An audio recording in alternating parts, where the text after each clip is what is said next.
കേരളത്തിലെ മുഖ്യമന്ത്രി ഇങ്ങനെ പറയുകയുണ്ടായി, ഇവിടെ ഒരു ആശങ്കയ്ക്ക് വകയില്ല എന്നുള്ളതാണ്. ജലവിഭവ വകുപ്പ് മന്ത്രി ശ്രീ റോഷി അഗസ്റ്റിനും ഇത് തന്നെ ആവർത്തിച്ചു. അനാവശ്യമായ ആശങ്കകൾ ജനങ്ങൾക്ക് കൊടുക്കരുത്, അങ്ങനെ ഭയപ്പെടേണ്ട സാഹചര്യം നമുക്കില്ല എന്ന് ഓർമ്മപ്പെടുത്തുകയുണ്ടായി. എന്റെ ചെറിയൊരു സംശയം, വയനാട്ടിൽ ആർക്കാണ് ആശങ്കയുണ്ടായിരുന്നത്? അവിടെ ഉരുൾപൊട്ടുമെന്നും അവിടെ അപകടം ഉണ്ടാകുമെന്നും ആർക്കാണ് ആശങ്കയുണ്ടായിരുന്നത്? 2 വർഷങ്ങൾക്ക് മുമ്പ് ഇവിടെ പെട്ടുമുടിയിൽ ആർക്കാണ് ആശങ്കയുണ്ടായിരുന്നത്? ആരാണ് മുന്നറിയിപ്പ് നൽകിയത്? ലിബിയയിൽ ഡാം തകർന്ന് 20,000 പേര് മരിക്കുമ്പോൾ ആർക്കാണ് ആശങ്കയുണ്ടായിരുന്നത്? അപ്പൊ ഇത് നമ്മുടെ കൈപ്പിടിയിൽ നിൽക്കുന്ന ഒരു വസ്തുതയല്ല എന്ന് ആദ്യമേ തന്നെ മനസ്സിലാക്കേണ്ടതുണ്ട്. നമുക്ക് ആശങ്കയില്ല, ഇത് സുരക്ഷിതമാണ്, ഇത് അപകടകരം ഇല്ല എന്ന് പറയുമ്പോൾ അത് പറഞ്ഞു പഠിപ്പിക്കേണ്ടത് ഇവിടെയുള്ള ജനത്തെയല്ല. അതാ ഞാൻ ആദ്യമേ തന്നെ സൂചിപ്പിച്ചത്. ഇവിടെയുള്ള ആളുകളെ പറഞ്ഞു പഠിപ്പിക്കേണ്ടതല്ല. ഇവിടെ ഞാൻ പറഞ്ഞല്ലോ, വണ്ടിപ്പെരിയാർ കവലയിൽ ഇറങ്ങിയിരുന്ന് ചായക്കടയിൽ ഇരുന്ന് സംസാരിച്ച ആളുകളുടെ ആശങ്കയല്ല ഇവിടെ ഉയർത്തുന്നത്. അവിടെ കവലയിൽ സാധനം മേടിക്കാൻ വേണ്ടി വന്ന, ചായ കുടിക്കാൻ വേണ്ടി വന്ന ആളുകൾ കടത്തണ്ണയിൽ ഇരുന്ന് പറയുന്നു, ഈ മുല്ലപ്പെരിയാർ പൊട്ടിപ്പോകാൻ സാധ്യതയുണ്ട്, അതുകൊണ്ട് പരിഹാരം കാണണം എന്ന് കവലയിലുള്ള മനുഷ്യർ പറഞ്ഞതിന്റെ പേരിലല്ല ഈ വലിയ ചർച്ചകൾ നടക്കുന്നത്, ആശങ്കകൾ പങ്കുവെക്കുന്നത് എന്ന് മനസ്സിലാക്കുക.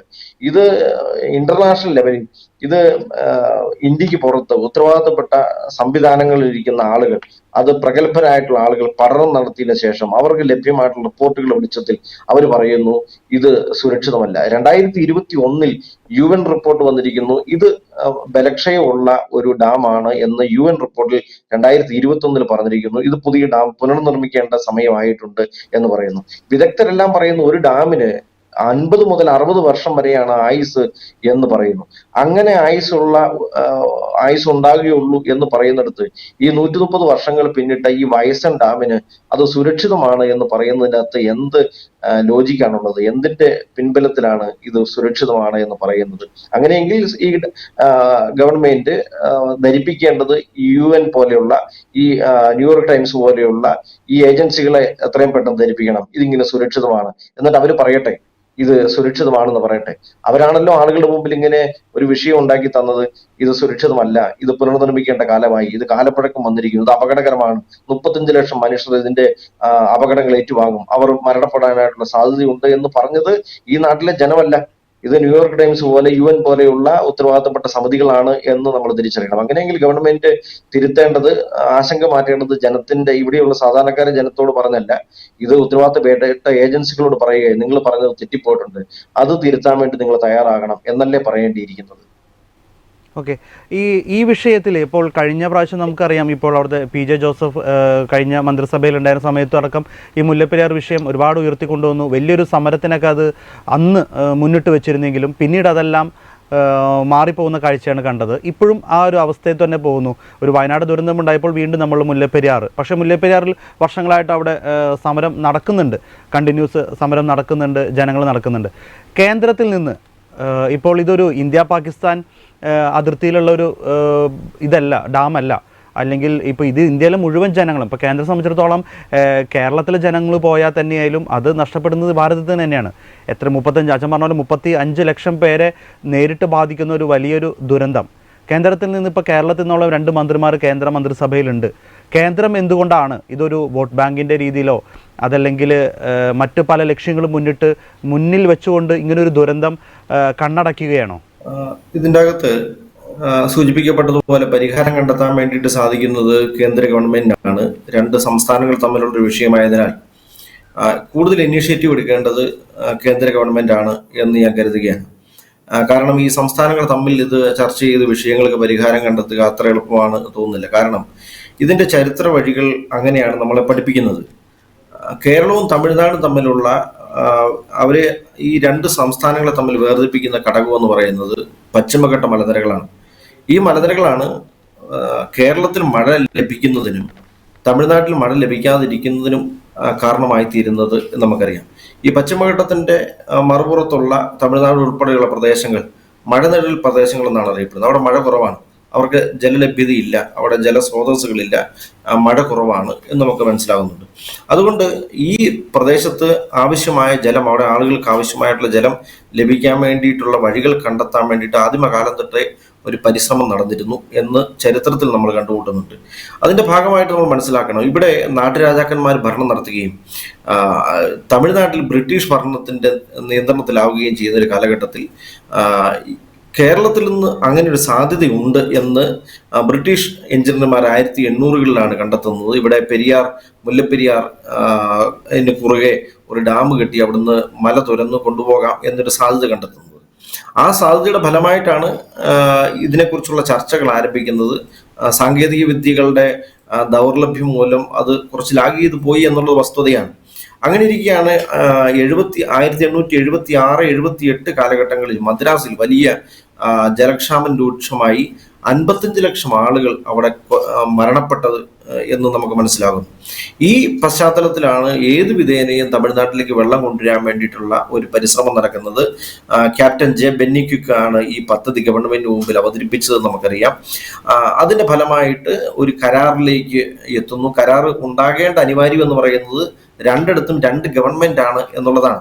അതിന്റെ ഭാഗമായിട്ട് ഈ കരാർ 1886-ലാണ് മുല്ലപ്പെരിയാർ പാട്ടക്കരാർ നിലവിൽ വരുന്നത്. ആ പാട്ടക്കരാർ നിലവിൽ വരുമ്പോൾ തിരുവിതാംകൂർ രാജാവായിരുന്ന വിശാഖം തിരുനാൾ രാജാവ് ആദ്യമേ അതിനെ എതിർത്തു എന്നുള്ളത് നമുക്കറിയാം. ബ്രിട്ടീഷ് ഭരണകൂടത്തിന്റെ നിർബന്ധവും ഭീഷണിയും കൊണ്ടാണ് അദ്ദേഹം പിന്നീട് ഒപ്പിട്ടത്. ഒപ്പിടാൻ വേണ്ടി അദ്ദേഹം നിയമിച്ചത് അദ്ദേഹത്തിന്റെ ദിവാനായിരുന്ന വി രാമ അയ്യങ്കാറെയാണ് നിയമിച്ചത്. അദ്ദേഹമാണ് ഒപ്പിടാൻ വേണ്ടി പോയത്. പക്ഷെ ദൗർഭാഗ്യവശാൽ ഉണ്ടായ വിഷയം എന്താണ്? ഈ രാമ അയ്യങ്കാർ എന്ന് പറഞ്ഞ ദിവാൻ അദ്ദേഹം തമിഴ് ബ്രാഹ്മണനായിരുന്നു എന്നുള്ളതാണ്. അദ്ദേഹം ഈ ചർച്ചകളൊക്കെ നടക്കുമ്പോൾ ഒരു 50-50 പോളിസിയാണ് നമ്മൾ നടപ്പിലാക്കിയത്.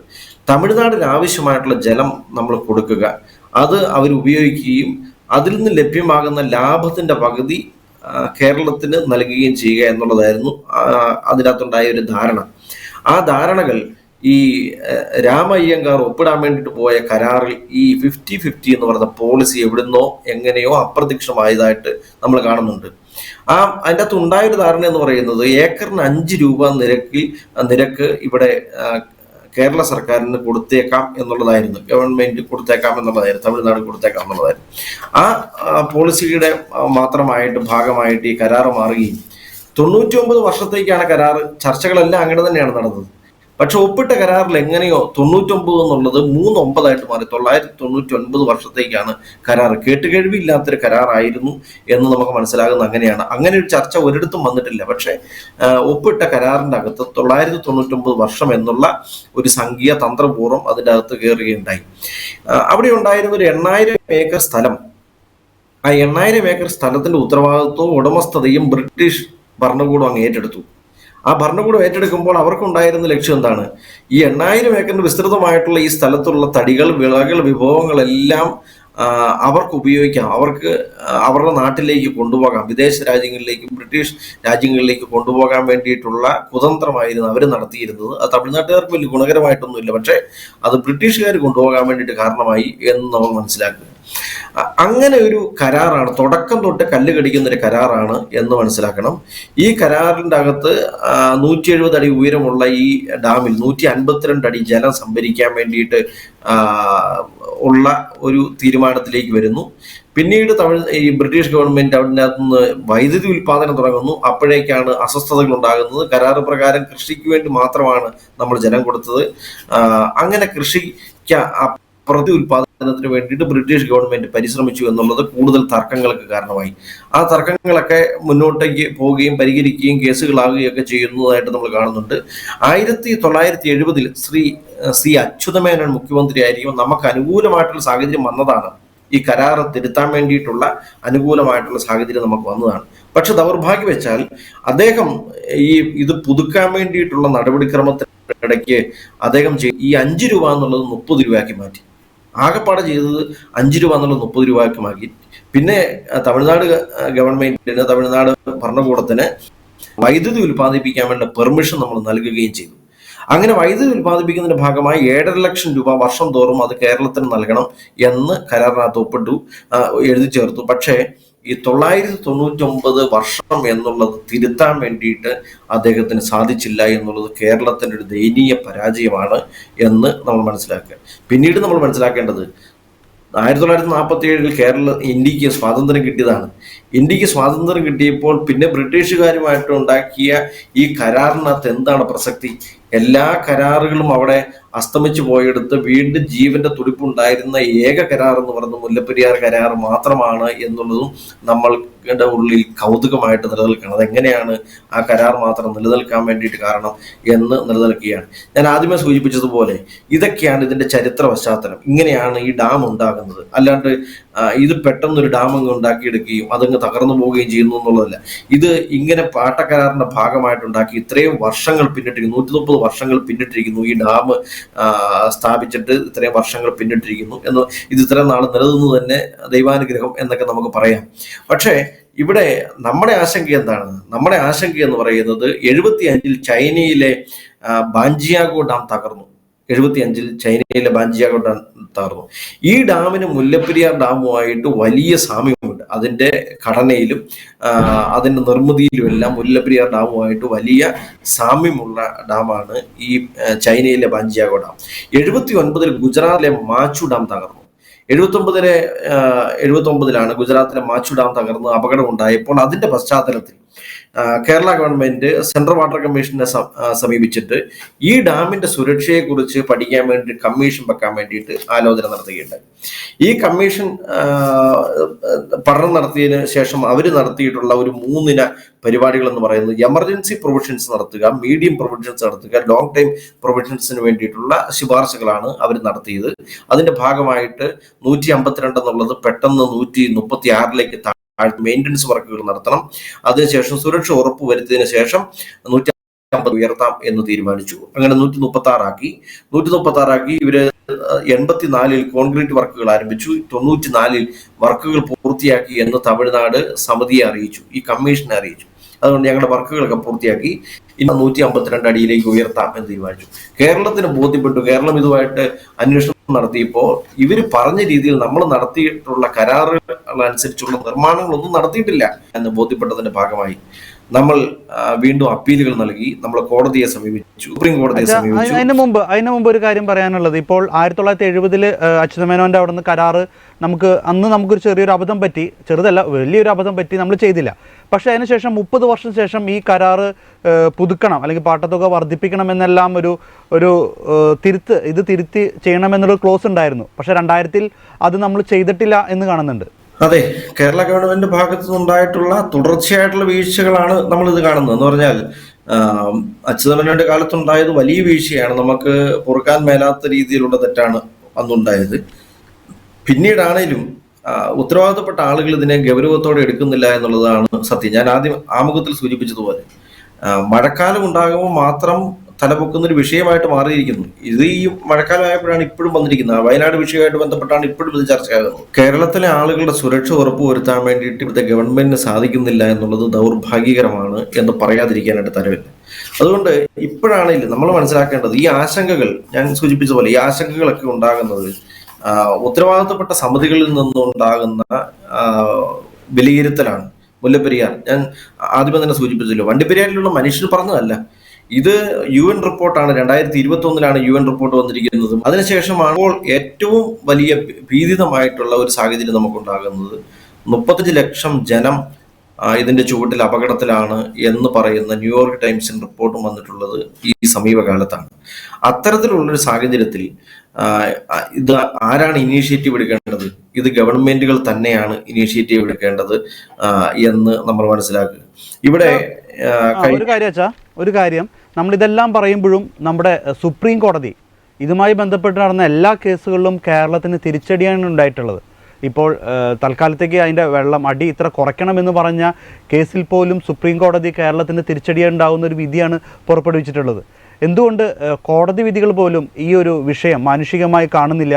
അല്ലെങ്കിൽ ഈ പറഞ്ഞ പോലെ ഈ കരാറുമായി ബന്ധപ്പെട്ട് പോലും തമിഴ്നാടിന് അനുകൂലമായ എല്ലാ വിധികളും പുറപ്പെടുവിക്കുന്നു. കോടതിയെ നമുക്ക് കുറ്റം പറയാനായിട്ടാവില്ല. കോടതി വിധികൾ മാനുഷികമല്ല എന്ന് പറയുന്നതിനകത്ത് അർത്ഥമില്ല. കാരണം കോടതിയിൽ എങ്ങനെയാണ് കോടതി ഒരു വിഷയത്തെ കാണുന്നത്? ആ വിഷയത്തിന് മേൽ അവതരിപ്പിക്കപ്പെടുന്ന നിജസ്ഥിതിയുടെ വെളിച്ചത്തിലാണ്. അവിടെ അവതരിപ്പിക്കാൻ വേണ്ടി തെളിവുകൾ ഉണ്ടാകണം. ആ തെളിവുകളുടെ അടിസ്ഥാനത്തിലാണ് കോടതി വിധി പ്രസ്താവിക്കുന്നത്. നമുക്ക് അനുകൂലമായിട്ടുള്ള കാര്യങ്ങൾ അവിടെ കോടതിയിൽ അവതരിപ്പിക്കാൻ വേണ്ടി നമുക്ക് പറ്റിയിട്ടില്ല എന്നുള്ളതാണ്. അതുകൊണ്ടാണ് ഞാൻ സൂചിപ്പിച്ചത്, ഈ വിഷയങ്ങളിലെല്ലാം കേസുമായിട്ട് മുന്നോട്ട് പോകുമ്പോഴെല്ലാം ഒരു വിധി സമ്പാദിക്കുവാൻ തമിഴ്നാടിന് അനുകൂലമായിട്ട് കോടതി ചേരുന്ന വക്കീലുമാർക്ക് സാധിച്ചിട്ടുണ്ട്. നമുക്ക് നമ്മുടെ ദയനീയ അവസ്ഥ മനസ്സിലാക്കി കൊടുക്കാൻ, അത് അവതരിപ്പിക്കാൻ വേണ്ടി നമുക്ക് കഴിഞ്ഞിട്ടില്ല എന്നുള്ളതാണ്. ഇപ്പോഴാണെങ്കിലും സുപ്രീം കോടതിയിൽ കേസ് കിടപ്പുണ്ടല്ലോ. ആ സുപ്രീം കോടതി കിടക്കുന്ന കേസ് എന്താണ്? ഇതിന്റെ ഈ ഡാമിന്റെ അപകട സാധ്യതയെക്കുറിച്ച്, അതിന്റെ നിലനിൽപ്പിനെ കുറിച്ച് ഒരു വിദഗ്ധ സമിതിയെ കൊണ്ട് പഠിപ്പിക്കണം. ആ പഠനം നടത്തിയിട്ട് അത് ബോധിപ്പിക്കണം എന്ന് ഒരു റിക്വസ്റ്റ് കിടപ്പുണ്ടല്ലോ സുപ്രീം കോടതിയിൽ. അതിനെ എന്തുകൊണ്ടാണ് ഈ ഗവൺമെന്റുകൾ പിന്തുണയ്ക്കാത്തത്? അങ്ങനെ ഒരു റിപ്പോർട്ടിന് വേണ്ടി കാത്തിരിക്കാത്തത് എന്തുകൊണ്ടാണ്? ആ പറഞ്ഞതിൻ്റെ അകത്ത് ആ അപ്പീലിന് കഴമ്പുണ്ട് എന്ന് എന്തുകൊണ്ടാണ് കേരള ഗവൺമെന്റ് അല്ലെങ്കിൽ കേന്ദ്ര ഗവൺമെന്റ് പറയാത്തത് എന്തുകൊണ്ടാണ്? അപ്പൊ ഇത് ഉത്തരവാദിത്തപ്പെട്ട ആളുകളുടെ ഭാഗത്തുണ്ടായ വീഴ്ച തന്നെയാണ്. ഗൗരവത്തോടെ കാണാൻ വേണ്ടിയിട്ട് പറ്റിയിട്ടില്ല. തമിഴ്നാട് ഈ വിഷയത്തെ കാണുന്നത് പോലെ ഗൗരവത്തോടെ ഈ വിഷയത്തെ കാണാൻ വേണ്ടി കേരള ഗവൺമെന്റിനോ കേരളത്തിന് അനുകൂലമായിട്ട് ഈ വിധിക്ക് വേണ്ടിയിട്ട് പരിശ്രമിക്കുക കേന്ദ്ര ഗവൺമെന്റിനോ സാധിച്ചിട്ടില്ല എന്നുള്ളതാണ്. നമ്മളുടെ എല്ലാ സമയത്തും നമ്മൾ പറയുന്നത് തമിഴ്നാടിന് ജലം അനിവാര്യമാണ്, അത് കൊടുക്കേണ്ടത് തന്നെയാണ്, അത് കൊടുക്കണം, അത് കൊടുക്കാൻ വേണ്ടിയിട്ടുള്ള മാർഗങ്ങൾ നമ്മൾ കണ്ടെത്തണം. പക്ഷെ തമിഴ്നാടിന് ജലം കൊടുക്കുമ്പോൾ ഇവിടെ താമസിക്കുന്ന ഈ ലക്ഷക്കണക്കിന് വരുന്ന ആളുകളുടെ സുരക്ഷിതത്വം കൂടെ ഉറപ്പുവരുത്തേണ്ടതില്ലേ എന്നുള്ളത് മാത്രമാണ് നമ്മളുടെ ചോദ്യം. അത് പരിഹരിക്കാൻ വേണ്ടിയിട്ട് ഈ സംസ്ഥാന ഗവൺമെന്റുകൾ ഇച്ഛാശക്തിയോടുകൂടി പ്രവർത്തിക്കേണ്ടതുണ്ട്. ഇപ്പോഴും നമുക്ക് മനസ്സിലാകുന്നത്, ഇന്നലെ മുഖ്യമന്ത്രിയും ജലവിഭവ വകുപ്പ് മന്ത്രിയും ഒക്കെ പറയുന്നതാണ്, അനാവശ്യമായ ആശങ്കകൾ മനുഷ്യരുടെ ഇടയ്ക്ക് ജനിപ്പിക്കരുത്. അതാരോടാണ് പറയുന്നത്? ഈ വിഷയവുമായിട്ട് മുന്നോട്ടിറങ്ങുന്ന ആളുകളോട് തന്നെയാണ് പറയുന്നത്. നിങ്ങൾ ജനങ്ങളെ ആശങ്കയിലേക്ക് തള്ളിവിടരുത്. ആശങ്കപ്പെടാൻ വേണ്ടിയിട്ടുള്ള സാധ്യതകളൊന്നും സാഹചര്യങ്ങളൊന്നും ഇവിടെ ഇല്ല. ഇത് സുരക്ഷിതമാണ് എന്ന് പറയുന്നത് കേരളത്തിന്റെ മുഖ്യമന്ത്രിയാണ്, കേരളത്തിന്റെ ജലവിഭവ വകുപ്പ് മന്ത്രിയാണ്. അത് എത്രയോ ഉത്തരവാദിത്തരഹിതമായിട്ടുള്ള പ്രസ്താവനയാണ് എന്ന് നമ്മൾ മനസ്സിലാക്കണം. ഇത് ഒരു ഭൂകമ്പം വന്ന് തകർന്നു പോകുന്നല്ലോ, അത് എത്രയോ കാലമായിട്ട് പറഞ്ഞുകൊണ്ടിരിക്കുന്നതാണ്. ഭൂകമ്പത്തെ വന്നാൽ, ഒരു വലിയ ഭൂമികുലുക്കം വന്നാൽ അതിനെ അതിജീവിക്കാനായിട്ട് ഈ ഡാമിന് ശേഷിയില്ല എന്ന് വിദഗ്ധരമായിട്ട് പറഞ്ഞുകൊണ്ടിരിക്കുന്നതാണ്. മുല്ലപ്പെരിയാർ എന്ന് പറയുന്നത് സോൺ 5 എന്ന അപകട ഒരു പ്രദേശത്ത് ഉൾപ്പെടുത്തിയിരിക്കുന്ന സ്ഥലമാണ്. ഒരു 5.6 ലെവലിലൊരു ഭൂകമ്പം ഉണ്ടായാൽ തീർച്ചയായും ആ റേഞ്ചിൽ പോലും ഒരു ഭൂകമ്പം ഉണ്ടായാൽ തീർച്ചയായും മുല്ലപ്പെരിയാർ പൊട്ടിയിരിക്കും. അത് ആ അപകട സാധ്യത മുന്നിൽ കണ്ടുകൊണ്ടാണ് നമ്മൾ പറയുന്നത്. അപ്പോഴാണ് ഉത്തരവാദിത്തപ്പെട്ട മന്ത്രി ഇന്നലെ പ്രസ്താവന ഇറക്കിയിട്ടുള്ളത്, ഭൂകമ്പം വന്നാൽ പിടിച്ചു എല്ലാവർക്കും അറിയാം, എല്ലാ നിർമ്മിതി അങ്ങനെ തന്നെയാണ് എന്ന്. പക്ഷേ ഇത് ഇത്രയും വലിയൊരു ജലസംഭരണി ഇങ്ങനെ ജലം പിടിച്ചു നിർത്തിയിട്ട് ഈ ഭൂകമ്പം വന്നാൽ ഇത് പൊട്ടി അതിനെ തടഞ്ഞു നിർത്താൻ വേണ്ടി ഗവൺമെന്റ് പറ്റത്തില്ല എന്ന് പറയുന്നതിൻ്റെ അകത്ത് എന്ത് നീതിബോധമാണ്, എന്ത് മനുഷ്യത്വപരമായ പ്രസ്താവനയാണ് ഉത്തരവാദിത്തപ്പെട്ട ആളുകൾ ഇറക്കുന്നത് എന്നാണ് നമുക്ക് അറിഞ്ഞുകൂടാത്തത്. അപ്പൊ ഇത് അങ്ങനെ ഒരു സാധ്യത ഉണ്ടെങ്കിൽ അത് പരിഹരിക്കാൻ വേണ്ടിയിട്ട് നമ്മൾ പരിശ്രമിക്കണ്ടേ, നമ്മൾ ശ്രദ്ധ ചെലുത്തണ്ടേ, ഉത്തരവാദിത്തപ്പെട്ട ആളുകൾ അതിനു വേണ്ടിയിട്ടുള്ള വഴികൾ കണ്ടെത്തണ്ടേ എന്നുള്ളതാണ് നമ്മുടെ ചോദ്യം. ഇത് അപകട സാധ്യതയാണ് എങ്കിൽ എന്തിന്റെ അടിസ്ഥാനത്തിലാണ് ഈ ഇത്രയും ഹൈറ്റ് വെള്ളം, ഈ 140 അടി ഉയരത്തിൽ വെള്ളം ഇതിനകത്ത് പിടിച്ചു നിർത്തുന്നത് എന്ത് ധൈര്യത്തിലാണ്? ഇതിന്റെ ചോട്ടിൽ കിടക്കുന്ന മനുഷ്യരല്ലേ? അപ്പം ഈ കഴിഞ്ഞ ദിവസം മന്ത്രിമാർ പറഞ്ഞു ഇത് എല്ലാം ഇടുക്കിയിൽ വന്ന് സംഭരിക്കും, ഇടുക്കിയിലെല്ലാം സുരക്ഷിതമാണ്, ഇടുക്കി ഡാമൊന്നും പോകില്ല. അങ്ങനെയെങ്കിൽ മുല്ലപ്പെരിയാർ തൊട്ട് ഇടുക്കി വരെയുള്ള പ്രദേശത്തുള്ള മനുഷ്യർക്ക് എന്ത് ചെയ്യും? അവിടെയും കിടക്കുന്ന മനുഷ്യരല്ലേ? ഇത് ഒഴുകി വരുന്ന എതിരെയാണ്. ഇത് വണ്ടിപ്പെരിയാർ ഉൾപ്പെടെയുള്ള പ്രദേശത്തോട് ഒഴുകി വരണ്ടേ?